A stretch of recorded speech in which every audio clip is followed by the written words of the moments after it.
अभी ऐसा देखा गया है कि जो रिच कंट्रीज़ है, जैसे यूरोपियन है, यूके, यूएसए है, जापान है, तो जो कंट्री के पास बहुत पैसा है, जिनके पास बहुत वैक्सीन है, उनके यहाँ 70 से 80% लोगों को 2 डोज़ मिले हैं। और जो जो कंट्री जो गरीब है, जो साउथ अफ्रीकन है, एशियन कंट्रीज़ है, वहाँ पर इवन साउथ अफ्रीका में जहाँ पर ये वेरिएंट निकला ओमिक्रॉन, वहाँ पर 2 डोज़ तो 8 से 10% लोगों को भी नहीं मिला है। तो ये जो अनइक्वालिटी हुई है कि भाई गरीब देश गरीब रहे, उनको वैक्सीन नहीं मिल रहा, और जो रिच कंट्री है उनको वैक्सीन मिल रहा, उनका और मतलब ये भी है, साठा भी है। ये अनइक्वालिटी यदि अपन ये साल में दुरुस्त किया और इक्वल डिस्ट्रीब्यूशन ऑफ वैक्सीन किया, जो भी वैक्सीन है, जैसे इंडिया में 2 वैक्सीन होते हैं, भारत बायोटेक से और सीरम इंस्टीट्यूट से, कोविशील्ड है सीरम इंस्टीट्यूट का, भारत बायोटेक का कोवैक्सीन है। वैसे mRNA वैक्सीन जो यूएसए यूके में होती है, ये ऐसे 4 वैक्सीन है। रशिया की स्पुतनिक वैक्सीन है। तो ये सभी वैक्सीन यदि ऑल ओवर द वर्ल्ड जितने कंट्रीज जो बिलो पॉवर्टी लाइन बोलते हैं, बीपीएल या बिलो पॉवर्टी लाइन बोलते हैं, अंडर डेवलप और डेवलपिंग कंट्री, उसमें भी यदि फ्रीली अवेलेबल किया टू ऑल द पॉपुलेशन, तो क्या होगा कि कम से कम अपने को ये वायरस को निकालने के लिए, उसके लिए हर्ड इम्यूनिटी बोलते हैं। हर्ड इम्यूनिटी यानी यदि 70 से 80% लोगों को वैक्सीन मिला, जो भी वैक्सीन अवेलेबल है उसके 2 डोजेज हो गए, या 70 से 80% जनता को इन्फेक्शन होना चाहिए। Either you get natural infection which is called that herd immunity by natural infection, और you get herd immunity by injecting vaccine, corona vaccine. तो ये पाने के लिए 80% लोग कम से कम वैक्सीनेट होना चाहिए ऑल ओवर द वर्ल्ड, तभी कोरोना का उच्चाटन होने की संभावना अपन 2022 में दिसंबर तक कर सकते हैं। तो ऐसा म्यूटेशन क्यों हो रहा है? क्योंकि ये जो कोरोना वायरस है वो किन आदमी के ऊपर अटैक करता है? जो आदमी एक तो वैक्सीनेट नहीं है, या जिसकी इम्यूनिटी कम है, या जिसको कुछ इम्यूनो कॉम्प्रोमाइज डिसीज़ है। तो इसीलिए अपने 80% के ऊपर यदि जनता ये रहेंगी, तो उसको छिड़काव मिलने के लिए सिर्फ 10% 20% लोग रहेंगे, जो कि हर्ड इम्यूनिटी से भी उसका बचा कर सकते हैं। सभी जनता को 2 डोजेज ऑफ वैक्सीन यदि उपलब्ध हो गए, तो डेफिनेटली जो WHO डायरेक्टर ने जो विधान किया, उसकी मैं पुष्टि कर सकता हूँ। लोग पूछते हैं कि भाई कोरोना वैक्सीन हमने लिया तो भी कोरोना का हमको बीमारी कैसी हुई? तो देखिए, समझो 100 लोग हैं, 100 लोगों में से 80 लोगों ने वैक्सीन लिया, तो 80 लोगों को कोरोना का प्रभाव तो नहीं होगा, 20 लोगों को डेफिनेटली होगा। और 80 लोगों को यदि कोरोना के 10% लोगों को हुआ, तो कोरोना जो भी डेल्टा वेरिएंट था या उनका इफेक्ट माइल्ड रहता है, यानी उनमें मॉडरेट और सीवियरिटी रहती नहीं। जिन्होंने वैक्सीन लिया 2 डोजेज, और उनमें ऑक्सीजन की रिक्वायरमेंट नहीं होती, उनमें वेंटिलेटर लगता नहीं 100%, उनमें डेथ रेट भी 0 रहता है। और इसके अलावा अपन ने ऐसा देखा है कि जो लोगों ने वैक्सीन लिया ही नहीं, जो 10-20% है या जो भी, तो उनमें गए 2 साल थे जो रिसर्च हुआ, लैंसेट में पब्लिश हुआ, ब्रिटिश मेडिकल जर्नल में, ICMR, WHO, इनमें ऐसा पाया गया कि जो भी लोग वैक्सीनेट नहीं हुए, तो उनमें कोरोना का प्रभाव ज़्यादा होता है, सीवियरिटी ज़्यादा होती है, और डेथ रेट ज़्यादा होता है, कॉम्प्लिकेशन ज़्यादा होता है। इतना ही नहीं, जो लोग कोमॉर्बिड कंडीशन में रहते हैं, उनके लिए तो बहुत खतरनाक रहता है, weather it is normal corona, delta corona और ओमिक्रॉन। अपने 80% के ऊपर अपनी हर्ड इम्यूनिटी लाने के लिए हमारी सबकी मदद करो, यानी अपन कोरोना का जो संसर्ग है, कोरोना के ऊपर अपन निश्चित विजय करेंगे। 4 चीज़ें, जैसा कोविड अप्रोप्रिएट बिहेवियर में S स्टैंड पर सेफ डिस्टेंस, M स्टैंड पर मास्क, और S स्टैंड पर सैनिटाइजेशन, मीन हाथ धोना। इसके अलावा SMS के अलावा मैं बोलूँगा V मीन वैक्सीन, SMS मैं भी ऐड करूँगा। वैक्सीन बहुत इंपॉर्टेंट चीज़ है, सभी ने लेना चाहिए। अभी तो भारत सरकार ने 12 से 18 वय उनके लिए भी वैक्सीन का अभी उपलब्ध किया है। तो सब लोगों ने 15 से 18 ग्रुप जो भी बच्चे हैं उन्होंने लेना चाहिए। अभी ले रहे लोग, वैक्सीन हेजिटेंसी नहीं है, बराबर ले रहे हैं। कोवैक्सीन अवेलेबल है, और इसके बाद 12 से 15 आएगा। और एक मैं बोलूँगा लोगों के नॉलेज के लिए, एक भारत बायोटेक जो है सीरम इंस्टीट्यूट, वो और एक इंट्रानेशनल वैक्सीन तैयार कर रहे हैं जो बूस्टर डोज करेगा। वो भी आएगा तो सीधे नाक से देना पड़ेगा, तो बच्चों के लिए जिनको इंजेक्शन से डर रहता है तो उनको सिर्फ नाक में से स्प्रे कर दिया तो हो जाएगा। तो ये एक एडिशनल न्यूज़ दे रहा हूँ। मेरे को लगता है कि सबने 2 डोज देना महत्व का है। इसके अलावा अभी आपने देखा होगा, बूस्टर डोज के बारे में बताता हूँ। अभी ऐसा देखा गया फॉरेन में, लैंसेट में पब्लिकेशन में, कि जिन्होंने 2 डोज लिया उनके यदि एंटीबॉडी लेवल देखेंगे तो ऐसा देखा गया कि एंटीबॉडी लेवल 100 है तो 6 महीने के अंदर, 9 महीने के अंदर कम से कम 20% तक कम होते हैं। इसका मतलब उनकी इम्यूनिटी कम नहीं है। ये वैक्सीन की नेचुरल रिएक्शन रहती है। 2 तरह की इम्यूनिटी आती है, एक तो नेचुरल इन्फेक्शन से और एक टी सेल रहता है बॉडी में। टी सेल इम्यूनिटी यदि आपका है तो लाइफ लॉन्ग इम्यूनिटी होती है वैक्सीन तो लेकिन उन्होंने कहा कि those who are health worker, doctors है, मेडिकल पैरामेडिकल्स है, फार्मासिस्ट है, प्यून्स है, नर्सेस है, उनको कांटेक्ट ज़्यादा आता है पेशेंट से, इन लोगों को डेफिनेटली प्रायोरिटी पे बूस्टर डोज देना नेसेसरी है। तो ये बूस्टर डोज अपने आप ही भारत सरकार ने बहुत अच्छा किया है कि अपने 9 महीने के अंतर, 9 महीने का यदि हो गया होगा सेकंड डोज के ऊपर, तो हेल्थ वर्कर को प्रायोरिटी बूस्टर डोज 10 जनवरी से चालू हो जाएगा। मेरे दरख्वास्त है कि सब हेल्थ वर्कर को इमीडिएटली 10 जनवरी से 30 जनवरी के अंदर सभी हेल्थ वर्कर ने बूस्टर डोज लेना चाहिए, क्योंकि उसके बाद अपने को 60 साल के ऊपर जो कोमॉर्बिड कंडीशन है उनको भी इसमें प्राधान्यता दी गई है। तो ओनली हेल्थ वर्कर नहीं, 60 plus comorbid condition, heart disease, diabetes है, उनको दिए। तो ये बूस्टर डोज भी लेना बहुत महत्वपूर्ण है। ये कोविड के ऊपर एक न्यू मेडिसिन जो एक तो मोनोक्लोनल एंटीबॉडी जो था वो आया था, वो आपको मालूम होगा कि सबसे पहला उसका प्रयोग किसके ऊपर किया था? प्रेसिडेंट ऑफ अमेरिका जो डोनाल्ड ट्रंप थे, उनको हुआ था। तब अमेरिका में उसका पहला प्रयोग मोनोक्लोनल एंटीबॉडीज़ का, तब उनको सीरियस नहीं था, माइल्ड था, मॉडरेट था, लेकिन बट वीआईपी होने के कारण रिस्क नहीं लेना, इसलिए उनके ऊपर हुआ। वो definitely those with moderate to severe में डेफिनेटली उसका यदि यू कैन यूज़ इट तो उसका इफेक्ट 90 to 100% रहता है।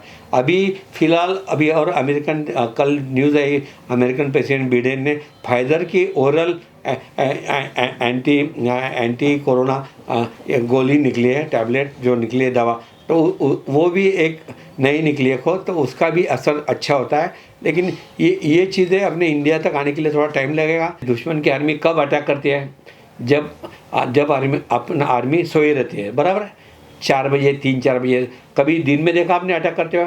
कभी नहीं। जो भी काफिले पर हमला होता है तो रात में, जब मोस्टली सैनिक सोते नहीं अपने भारत के, लेकिन वो टाइम लेते हैं कि जब आप गाफिल रहे, सोते रहे, रिलैक्स रहे, और if you keep your form down, आपने यदि मास्क निकाल दिया तो, और यू आर नॉट वैक्सीनेटेड और you are not wearing mask, तो डेफिनेटली वायरस मेरे पास आएगा तो चले जाएंगे। अरे डॉक्टर ने मास्क पहना, अभी मेरे पास कोई बैठा जिसने मास्क नहीं पहना तो और वैक्सीन भी नहीं लिया, तो ये जंतु जाके उसको अटैक करेंगे। देखिए, हम इसके पहले भी फ्लू पैंडेमिक और बाकी पैंडेमिक्स का प्रोग्रेस जो पहले का इतिहास है उसमें ऐसा है कि ऑलमोस्ट 2 साल जनरली हर पैंडेमिक कम होके ख़त्म होने में लगता है।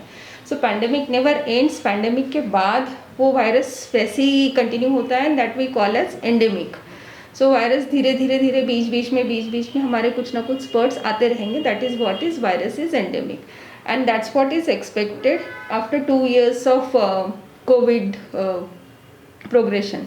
सो लास्ट 2 साल में ये हुआ है कि हम एक्सपेक्टेशन था कि हर्ड इम्यूनिटी आ जाएगी 2021 तक, जो कि नहीं हुआ है, क्योंकि वैक्सीन या डेल्टा वेव का जो प्रोग्रेशन था वो हर कंट्री में सेम नहीं है, और वही रीज़न है कि अभी भी हर कंट्री में हर्ड इम्यूनिटी नहीं आया है। सो जो हम एंडेमिसिटी एक्सपेक्ट कर रहे थे 2021 तक के, वो थोड़ी डिले हुई है, बट एक्सपेक्टेड है कि बाय दिस ईयर मिड और year and the pandemic should go down to a endemic stage and we will keep getting few surge of COVID। जैसे हमको पहले फ्लू में मिलते थे वैसे ही हम कोविड में भी मिलेंगे। कि हर वायरस म्यूटेट होके नया वेरिएंट लाता है, because survival of the fittest. So viral में भी म्यूटेशन आते हैं, नए म्यूटेशंस वायरस को सस्टेन रखता है। सो म्यूटेशंस जितना वायरस ज़्यादा सस्टेन रहेगा या जितना फ्रेजाइल पॉपुलेशन रहेगा, जितना नॉन इम्यून पॉपुलेशन रहेगा, उतना ही वायरस को एक्सपोजर ज़्यादा मिलेगा एंड वायरस को म्यूटेशन का चांसेस ज़्यादा मिलेगा। एंड वही रीज़न है कि ओमाइक्रॉन या फ्रांस में कल नया वायरस पता चला है, इंडिया में और एक वेरिएंट कल पता चला है। सो ये नए वेरिएंट आते रहेंगे जब तक वायरस को फ्रेजाइल या एक होस्ट मिलेगा जिस पे वायरस अटैक कर सकता है। और ये कब कम होगा?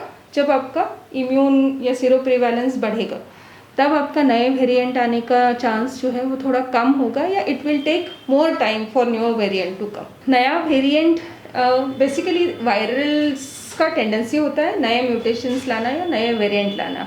सो survival of the fittest is law of nature. So जितना फ्रेजाइल या जितना नॉन इम्यून होस्ट मिलेगा, उतना वायरस को ज़्यादा चांस रहेगा म्यूटेट होने का या नया वेरिएंट लाने का। जैसे ओमाइक्रॉन है, फ्रांस का नया वेरिएंट आया है, कल इंडिया में नया वेरिएंट मिला है। सो ये सब वेरिएंट आते रहेंगे जब तक फ्रेजाइल या नॉन सीरो पॉजिटिव पॉपुलेशन मिलेगा।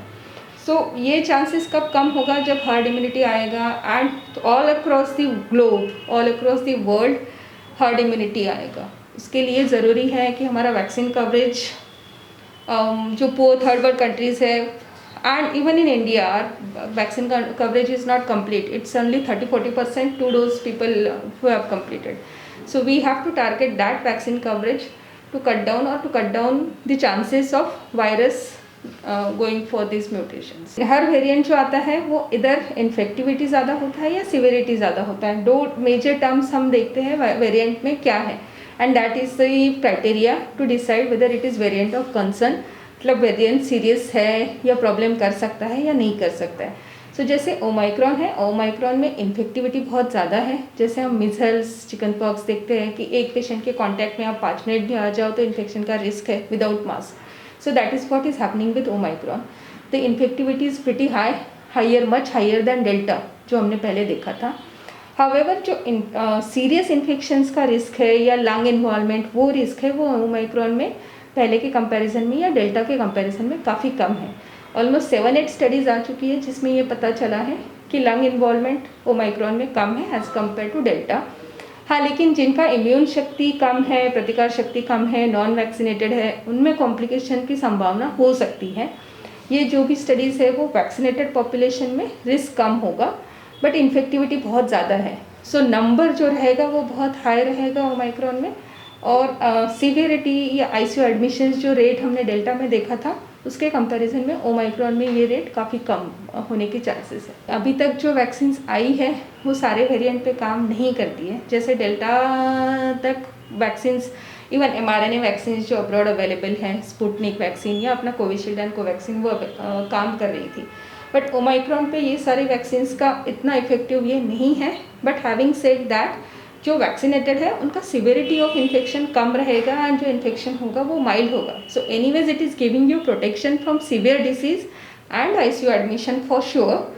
इन्फेक्शन 100% इन्फेक्शन नहीं होगा, ये प्रोटेक्शन हर वेरिएंट के लिए नहीं है। सो जैसे हमारा फ्लू हर साल हमको नया वैक्सीन लेना होता है, same thing might happen with Covid, और that will definitely happen with Covid. So every year or every 6 months, we really don't know how the variants are changing, but that will be the trend. So we will have to take boosters to keep our immune system protected from the newer variants. Booster dose ज़रूरी है, and अभी तक के जितना all across the globe, all across the world जो data आ रहा है कि आपका be it natural infection or vaccine immunity, 3 to 6 months में immunity is going down. So you have to have a booster to keep the immunity to a safer level or protective level. सो जिनको Covid हुआ है अभी recent, इसमें वो Covid infection पर से natural infection उनको प्रोटेक्शन देगा एटलीस्ट फॉर 3 months। सो उनका बूस्टर जो है वो पोस्टपोन हो जाएगा 3 months के लिए। जिनका कोविड 6 month पहले हो चुका है उनका डेफिनेटली बूस्टर देना ज़रूरी है, और वो गवर्नमेंट गाइडलाइंस ला रही है। जैसे 10 से high risk population, health care worker, उनके लिए बूस्टर शुरू हो रहा है 10 Jan से। सो बूस्टर लेना ज़रूरी है and booster will come in the guideline. Basic reason is कि आपके जो पहले के 2 डोजेस है उनका protection, even natural immunity protection, is not good enough to give you protection against the future variants. So there are few old medicines which have better trials like remdesivir हम पहले use करते थे, अभी नया trial है जिसमें remdesivir का usefulness फिर से रिकन्फर्म हुआ है. सो अगर इनिशियल 4-5 डेज में जब वायरस ज़्यादा है तब हम देते हैं मेडिसिन तो that will work. Then there is second one which is molnupiravir. Molnupiravir का ट्रायल बहुत लिमिटेड है, नॉन वैक्सीनेटेड पेशेंट में ट्रायल है. सो मोलनुपिराविर का प्लेस थोड़ा डिबेटेबल रहेगा, but then it is good antiviral. Almost 30% virus reduction करेगा and progression to severe disease कम करेगा. सो जो हाई रिस्क ग्रुप है या जिनमें प्रोग्रेशन की रिस्क है उनमें मोलनुपिराविर कंसिडर कर सकते हैं. एंड बाकी मोनोक्लोनल एंटीबॉडीज़ है एंड बाकी ओल्ड मेडिसिन जो हमारे थे at least available as of now market में, ओरल मेडिसिन में we have this 2 action and cocktail antibody. Cocktail antibody, whether it will work on Omicron or not, that is debatable and research is going on about it. So as of now, what we have available is molnupiravir and remdesivir in initial 5 days. Once you have oxygen requirement, once you are in hospital, then the protocol will be more or less same like what we used to follow in Delta. There is no doubt about it because as I said, without herd immunity, this pandemic is not going to end, and for herd immunity all across the globe, we should have a equitable distribution of vaccine. मतलब सारी countries में vaccine पहुंचना चाहिए and at least 2 doses सारी countries में जब होगा तब हमारे ये नए वेरिएंट आके बाकी जो 3rd वेव 4th वेव ये सब प्रॉब्लम्स हो रहे हैं वो सब कट डाउन हो सकते हैं. And the only way out is equitable distribution of vaccine to all the countries irrespective of the country financial status. The basic and important thing is we have to get ourselves vaccinated, keep our vaccine doses updated. If you are in booster range, go for a booster because that is what is going to give you protection. And unfortunately for mask there is no alternative, so mask and COVID appropriate behavior is must. Though all of us are fed up with this behavior, that is must and that is going to take us through this pandemic and keep us safe. So please get yourself vaccinated, use your mask properly, use well-fitting mask and stay protected. It is estimated that by May or June, predominantly most of the population in the world will be completing their doses of vaccine. तो शायद अगर 90% population को vaccine मिल जाएगा तो हो सकता है कि ये पैंडेमिक ज़रूर ख़त्म होगा. तो इसलिए उन्होंने कहा है कि शायद 2022 में this pandemic will end. Yes, it is true because vaccine manufacturing, vaccine distribution and vaccine uptake ये बहुत ही चैलेंजिंग प्रोसेस है and this always takes lot of time. Omicron is COVID is such a changing epidemic, it's a fast changing epidemic. So the problem is that the governments, the authorities are not getting time to implement policies, to execute policies. So this is resulting into unequal vaccine distribution all over the world. और इसी के कारण this is one of the reason actually, not this is complete reason, this is one of the reason because of which new variants can emerge and even in the future ये problem हो सकता है अगर vaccine equity अगर नहीं हो पाई तो. Yes, it is very effective क्योंकि आप अगर कोविड के अगेंस्ट जितने भी हथियार हमारे पास अवेलेबल हैं, चाहे मास्क हो या सोशल डिस्टेंसिंग हो, सैनिटाइज़र हो, उसमें सबसे ज़्यादा इफ़ेक्टिव, सबसे कारगर जो हथियार है वो है vaccine. There are 7 studies till date जो अभी बैक टू बैक पब्लिश हुए हैं एंड दो studies are claiming that vaccines are even effective in Omicron variant. तो वैक्सीन्स जो है, जो इन्फेक्शंस होते हैं, ब्रेक थ्रू इन्फेक्शंस होते हैं, मतलब वैक्सीन होने के बाद भी लोगों को इन्फेक्शन होते हैं, लेकिन हॉस्पिटलाइजेशन या डेथ का जो रिस्क है वो वैक्सीन्स कम्प्लीटली कट ऑफ करते हैं. तो कितने भी वेरिएंट्स आएंगे लेकिन cross protections of vaccine will continue. तो जब अभी स्पेसिफिक वैक्सीन्स भी आएंगे फ्यूचर में, बट जो अभी तक जो वैक्सीन्स मैन्युफैक्चर हो रहे हैं they are very effective against Omicron variant also. नहीं, जो पेशेंट अंडर ट्रीटमेंट है उनके लिए उनका नेचुरल इन्फेक्शन ही बूस्टर है, तो उन लोगों के लिए बूस्टर डोज थोड़ा लेट भी दिया जा सकता है. सो उनके लिए जो बूस्टर डोज रहेगा that is prevention for the next surge, next wave. तो जो अंडर ट्रीटमेंट है उनका जो नेचुरल इन्फेक्शन है that is booster for them. तो आई थिंक ये सबके लिए including common people, bureaucrats, administrators, politicians, doctors, scientist, सबके लिए आई थिंक एक पॉइंट है जो सबको ध्यान में रखना बहुत ज़रूरी है. अभी हम we are in 2022, we are not in 2020. our responses to this pandemic should change with the new evidence, new science. तो 2 साल पहले हमारे पास ज़्यादा मेडिसिन नहीं थी, वैक्सीन्स नहीं थी, हम लोगों को पता नहीं था कि क्या कौन सा मेडिसिन है जो ज़्यादा इफ़ेक्टिव है, कौन सा इफ़ेक्टिव नहीं है। अभी काफ़ी इवोल्यूशन हो चुका है, काफ़ी थेरेपीज़ आई है, वैक्सीन्स आई है, तो we can not have same response which we had in 2020 और 2021। बहुत सारे मेडिसिन आई है, हमारे पास टाइम की बहुत कमी है, इसलिए ट्रायल्स, क्लिनिकल ट्रायल्स जो है मेडिसिन की, that is being fast track, और एक छोटे छोटे डेटा के ऊपर there has been conclusion, there has been approvals, emergency use approvals for the medicine. So even if this is the case, there is a good evidence that most of the therapies should actually work against the new variant. So, and if they do not work, within no time there's a newer therapy or tweaking of therapy which comes to the market. For example cocktail antibody जो है Omicron के against उनका कम effect है, तो there is another company which has launch an antibody cocktail which is effective against Omicron.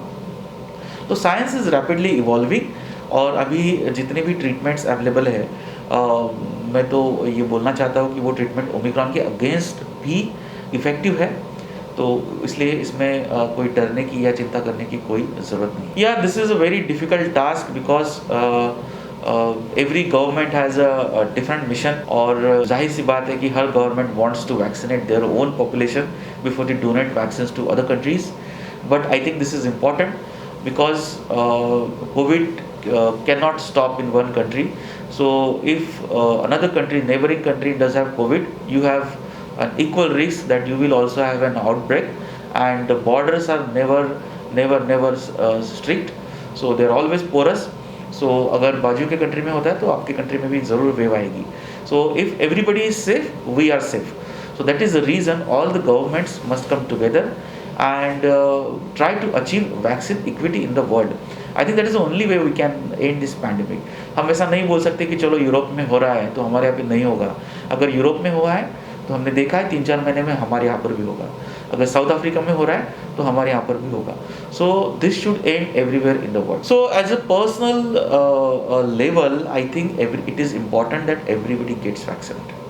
So that is the most important message in this pandemic, that please get vaccinated and please get boosted if you are eligible for the booster. So अगर हर बंदा इस दुनिया में अगर चाहे कि नहीं मुझे मेरा वैक्सीन लेना बहुत ज़रूरी है, तो प्रोबेबली द वैक्सीन इनइक्विटी जो है वो जल्दी ख़त्म हो सकती है, because most of the vaccine companies are ramp up manufacturing. Now there are 10 vaccine manufacturers who have applied for Omicron specific vaccine. So I think supplies are not issue now. Now vaccine hesitancy is one of the important issue the world is fighting. So in the country like USA, there's only 56% people have taken a vaccine, both doses. So it is very important that we shed this vaccine hesitancy. At a personal level, everybody gets vaccinated with 2 doses, and if they're eligible, booster dose. I am really thankful to all of my friends from media who are trying to give a right message in the middle of chaos. So there is a lot of misinformation in this pandemic going on, but I really appreciate all my friends from the media who try to give a right message to the public, so that ये जो confusion है या misinformation है इसका effect कम हो जाए and we move to a right. Thank you very much. Will the COVID pandemic get over in 2022, and has the severity of this virus gone low? These are two questions which everybody has in their minds, and a lot of people wish to know the answer. I'm Dr. Samir Arbut, interventional pulmonologist at One Healthcare, and I've been treating COVID patients for the past 2 years. I've led 5 COVID centers and treated more than 1,500 COVID patients. When we talk about end of the pandemic, there are different views from the experts. Dr. Fauci from the US says that COVID as a pandemic will get over somewhere around in 2022, but it might turn into an endemic, which means we'll see less frequent cases of COVID happening all over the world. These might be mild cases, and this would actually not affect the economy or the social well-being of people. Dr. Yunus has a different view. He says that the COVID pandemic might end, but it will end in different countries at different times. Maybe some countries will have no COVID in the first few months and the other countries will follow in the coming time. Coming to talk about vaccination wealth. So this is one very important topic which has been discussed when it comes to the booster dose. So not more than 7% population of Africa has had complete vaccination. In contrast, a lot of countries has had 100% vaccination. A few developing countries are still approaching somewhere 70 to 80%. What we need is for the whole world to get vaccinated, because as long as there is migration or traveling due to tourism or labor or any other economic reason, there might be spread of the COVID virus. So all in all, we are seeing that the severity of this virus has slightly reduced. It is too early to predict if the third wave might be a milder form of the previous two waves, but yes, we are seeing less hospitalizations and definitely less ICU admission. Anyways, none of this should be a reason for us to get complacent.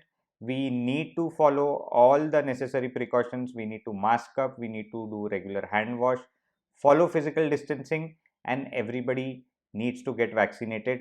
Maybe the decrease in severity and the decrease in hospitalization is a result of good vaccination, which proves that vaccination is actually helpful. I hope all of you follow these precautions and stay healthy. Thank you.